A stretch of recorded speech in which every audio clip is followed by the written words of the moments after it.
આ ભાઈ કેમ આજ રસોડામાં ટળવળે છે? ભાઈની ડિમાન્ડ અલગ અલગ હોય. એ ભાઈ શું ધંધે ચડાવ્યા છે અત્યારે? શું છે, શું ડિમાન્ડ છે ભાઈની? ફ્રેન્કી બનાવી દે અત્યારે ઈ કે. ઓય શાક રોટલા ખાને મારો દીકરો ફ્રેન્કી ફ્રેન્કી કરતો. અરે ડેડી, તમને પેંડા ખાવાનું મન થાય છે ત્યારે તમે કેમ મમ્મી પાસે બનાવડાવો છો? એમ આજે મને ફ્રેન્કી ખાવાનું મન શું છે તો મેં ફ્રેન્કી બનાવડાવી જો મમ્મી પાસે. ઈ પેન્ડ અત્યારે મમ્મી જ બનાવી દે ને બીજું કોણ બનાવી દે? અહીંયા ફ્રેન્કી હું મને બાજુવાળા બનાવી દેવાના છે? આ મારો બેટો પણ એને કેટલી મહેનત પડે તું જોતો ખરા.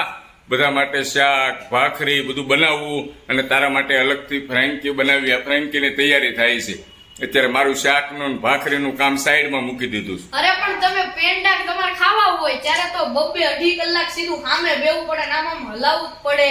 ઓ એટલી બધી મહેનત નથી પડતી એમ કેશો? હા, એમાં તો બહુ મહેનત પડે તમારે પેંડા ખાવા હોય એમાં.